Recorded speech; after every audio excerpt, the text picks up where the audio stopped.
So I've got Bitterwoods set up. This is the designer edition of Bitterwoods, the Battle of the Bulge. This one's from Compass Games.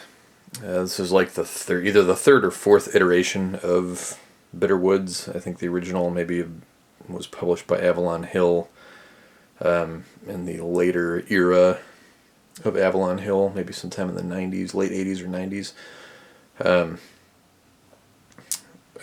You might ask why, since I've professed that I'm not exactly a huge World War II fan, why exactly I would be getting not only a Bulge game, but a particularly, I don't know how to describe it exactly, a Bulge game kind of designed for sharks, i.e. the real tournament-focused wargamers who are all about, doing the math, doing your CRT math, doing your hex movement optimization math. This is one of those games where you have everything calculated down to the very last degree. I mean, getting your hex movement and your unit movement calculated precisely, your attacks and exploits and so forth calculated with extreme precision. There's a certain type of wargamer that plays that way. I'm definitely not one of them. I'm not a big math guy. And so doing all these odds calculations, these CRT calculations of determining, okay, I can move, all the units in this hex, a certain number of hexes, so that I can guarantee that, this number of units will be adjacent to the enemy on this next turn, and it'll be at least, 5-to-1, 6-to-1 odds, which has X percentage probability of these particular results. I've played with gamers like that. I call them the giant math brain gamers, who just reduce these games to equations and odds calculation exercises. For me, it's just like the least enjoyable way for me to play. When I've played against those people, it kind of forces me to play the same way, and I can't stand it because I don't like that level of counting. I prefer just to, I do calculate the odds and make some calculations, but for the most part, I just move on instinct, advance my forces, according to what would be expected in a particular situation. Obviously try and do things unexpected where you can, but basically not doing all this math. So, I could actually attack and lose, which is just horrifying to the giant math brains. The thought that any carefully calculated movement and attack could go wrong just doesn't work into their equations. And for me, I tend to do things like, I wonder if I could take a risk here and attack in these three places as opposed to in this one place that I've calculated out to the nth degree will be a success. And that's the only way you can beat the giant math brain gamers, is that they will never take any risks. And so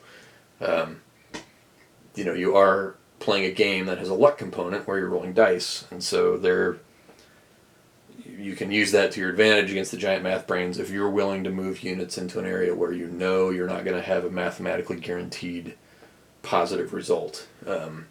And if you're willing to take those risks, sometimes, not very often, but sometimes you can beat the giant math brain gamers. So in this case, and this game is very much that way. It's a quick game. It's a simple CRT, simple combat system. There are a lot of optional rules, so you can scale up the detail and complexity, which I like in games. The Napoleonic Vive l'Empereur system was very similar. I've got these sitting here somewhere. No, that's my BAR. Up there, I think. Yep. And that was the Liberator de l'Empereur and the Quatre Batailles en Espagne. Those are the one of those kind of series where it has a really, what I consider to be a pretty well-developed set of kind of base rules, and then a whole myriad of optional rules that you can add on that really, and I wouldn't even call it Chrome. Some of it's Chrome, but a lot of it is, you have a really basic rule set, and then you just have some slightly more advanced, slightly more detailed rules that you can add, that you can scale up. And so that's the case with Bitter Woods, where you have, the base rules are probably 11 pages of base rules, and then you've got optional rules that add things like leaders, bombardments, attrition, and so forth, that add, little elements of, a few more elements of strategy. And then in this particular game, there's some historical stuff that you can add in, SS Panzer Scares, something called Angriff aus der Bewegung, which is attack on the move, which is, I guess, something that the German army engaged in this era of armored combat. And then you've got some specific unit stuff with Kampfgruppe Piper and the Skorzeny, I forget how to pronounce that, but it was some Austrian general or colonel or something who had a special operations team of guys that were disguised as Americans that tried to infiltrate the enemy lines and keep bridges and things open. So there's little elements, little optional rules that you can add in for those kind of historical elements. Things like combined arms, inter-allied cooperation once the British get on the board. I think that's about it. Maybe a few other little bits and pieces here and there. I know there's you can do German army artillery. There's a way to expand Kampfgruppe Piper into specific counters. I think in the base game it's just one counter, but if you use the optional variant, it adds more counters, which are actually nicely printed out. And first of all, there's these army and organizational displays, order of battle displays, which are really nice. I always like it when games do these, where it lays out all the units, where their starting hexes are, and then all the reinforcements that'll come in and when they're going to come in. But this also includes the variant counters, which are first of all, there's some random events, and then there's also the variant counters, which include the German army artillery and the Kampfgruppe Piper extra counters, which is pretty cool. So you've got all that stuff that you can kind of scale up the difficulty from a fairly simple game to a more complex game.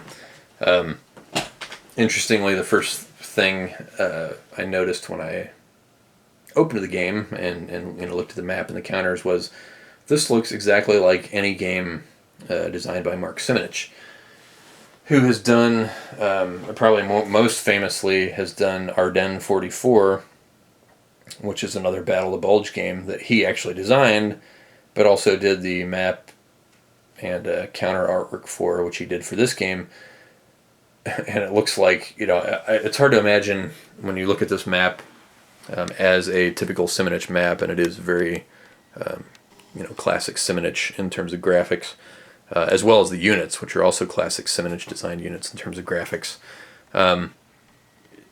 It's hard to imagine that Ardennes 44 does not look significantly different than this. The only thing that might be a little different is like the border with the title on it and stuff. And, maybe this. I mean, even these things are not too different than what you would see on one of the Simonich GMT titles. And I've got, I don't have Ardennes 44, but I do have Ukraine 43 and France 40, which are both Simonich titles that look almost, exactly like this. And in fact, the rulebook itself, I thought was interesting, because it's actually laid out in what I would consider very similar to the GMT style. rule books, with this particular font for your different sections of the rule book. So it looks like a GMT rule book, and much like Simonich's, I don't know what that series is called. All of his games, they have the year after it. So you've got like Ardennes 44, Normandy 44, France 40, Ukraine 43. Can't think of any of the other titles in that particular series that he's done, but all those have these really, what I call, very tight rules, very tournament-friendly rules, very short rules for these types of games. This feels very similar, and so it's almost like how it feels so much like a Simonich design in terms of how tight the rules are, because there's just really no errata to this game, to these games. And this one is probably very little errata by virtue of the fact that this is like the fourth version of this game. But for Simonich's games, I played France 40, and there's just nothing lacking in those rules in terms of clarity, in terms of how things are explained, in terms of errata, things like that. It's all very, very well put together, and what I would consider well play tested. And usually the sign of a game that's been very well play tested is a lack of errata in the rules, and very good balance. Especially for the tournament games, balance is always one of your key factors. And so, with bulge games, it all comes down to how can the Germans maximize their attacks and their movement in those early turns to make it very difficult for the Allies to recover once their reinforcements start pouring onto the board. So as you can see here, I'm in the very early stages of the Germans just starting to cross these initial rivers. They've pushed back a lot of the Allied units and are starting to create the famous bulge from the Battle of the Bulge. Obviously I have not, like I said earlier, I have not mathematically optimized everything that's happened, everything that I've done, every action that I've taken with the Germans on the board. But, so I have no idea, if I've done things well enough with the Germans. And I'm actually just starting the Allied part of the second game turn, which is the December 16th PM turn. And there are, I don't know how many turns there are. It goes to the December 24th. Basically, there's 2 turns per day, so, there are 20-odd turns or so before the game ends. So, I don't know if I've done things perfectly enough to make it work for the Germans, to make it be a resounding success. But it moves very quickly. Even if you add in more of the complicated rules, I've added some of them in. I'm using the Kampfgruppe Piper variant. I'm using the German Army Artillery variant. So, and some of the other little odds and ends, optional rules, which still don't add all that much complexity to the game, in my opinion. So it moves very quickly. It's unlikely that I will do more videos of this. I just wanted to talk a little bit about how similar this is to the Simonich designs that I've seen graphically more than anything else. I mean, like I said, I've played France 40, and it feels very similar in the cleanliness of the rules and the simplicity of the rules. Maybe not simplicity, but efficiency of the rules, that you can move very quickly. You can play it very quickly. This is the kind of thing that you could probably play in one sitting, depending on how detailed you want to get with some of those optional rules. But it is very much designed for tournament play. And so the question would be, as somebody who is self-professed not a big World War II fanatic, although I have a ton of World War II games, simply because you can't avoid it. If you're a war gamer, you're going to have World War II games. There's just no getting around it. I have a healthy interest in World War II, but I love the more, some of the older more obscure eras in terms of my historical wargaming. And so World War II is not at the top of my list. I'm probably first and foremost an American Civil War gamer. After that, I get into, I love the Musket and Pike series, which is a lot of 30 Years War stuff. So it's just some of those more obscure eras. I enjoy Ancients and things like that. But World War II, if I had a focus for World War II, it would be North Africa. But I wanted to get a Bulge game, and Battle of the Bulge is probably the most gamed battle of World War II. Obviously there's a ton of East Front games out there, but a lot of the East Front games are usually larger monster or these big operational size games that cover whole offensives and things like that, not just the smaller scale of something like a Bulge game, which is still I would consider an operational level offensive. It's not exactly a tactical game, but East Front feels so much more vast than anything that happens on the West Front.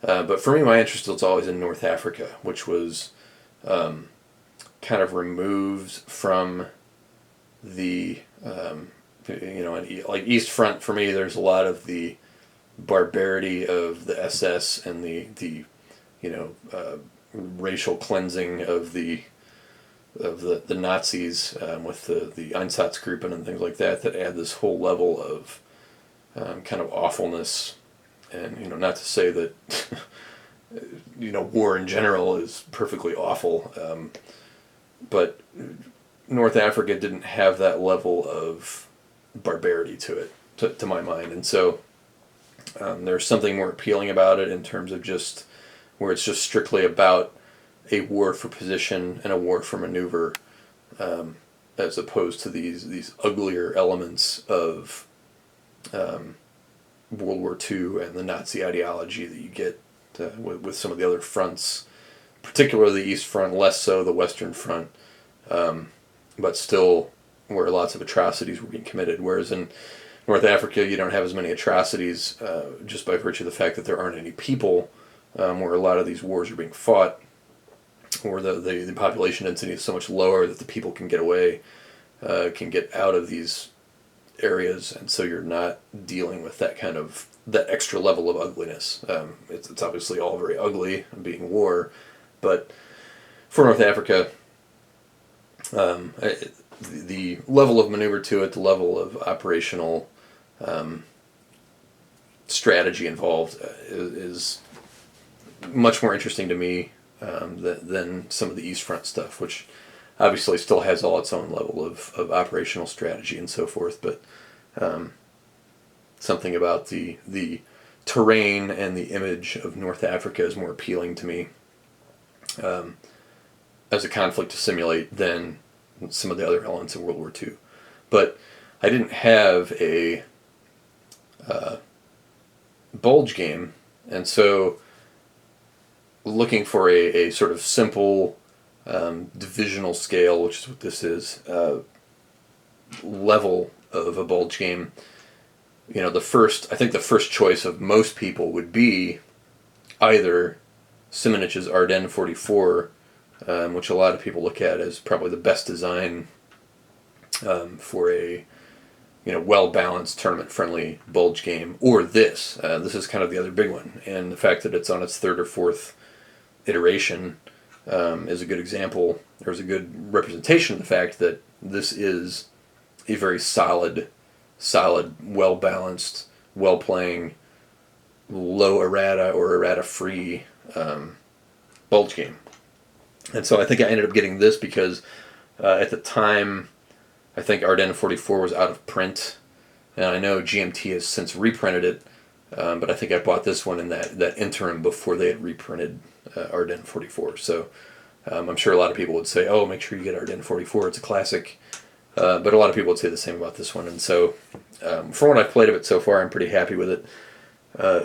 Even though I would say it's not the type of game that I'm typically drawn to, and not the type of game that especially depending on who I'm playing, that I would not excel very well at. I can tell you if I played a giant math gamer or giant math brain gamer for this particular game, I would probably get my ass handed to me. So in this case, I'm soloing it right now, and that at least allows me to not have to worry so much about the math and just do the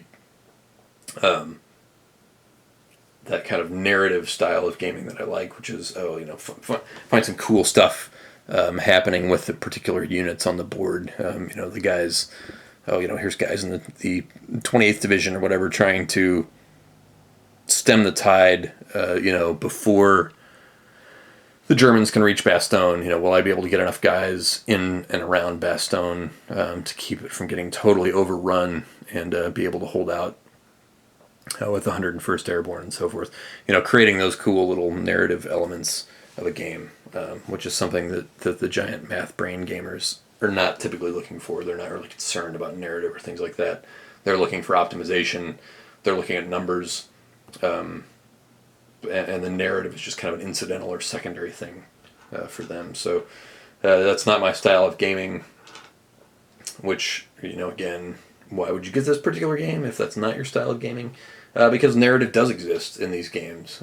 If you're willing to not do all the math, if you're willing to just half-ass it, like I typically do, and just look for a cool story to unfold on the map as you play. So, like I said, I won't do any more videos on this. I just wanted to talk a little bit about the game, about the fact that it looks very similar in my mind to any Simonich game, because Simonich did all the graphics for this. So it's just kind of funny because he has his own well-known Bulge game, and the fact that he did the graphics for this one is kind of funny that there's another design very similar to his in terms of feel, in terms of play, and they both got his name all over, even if he's not the designer.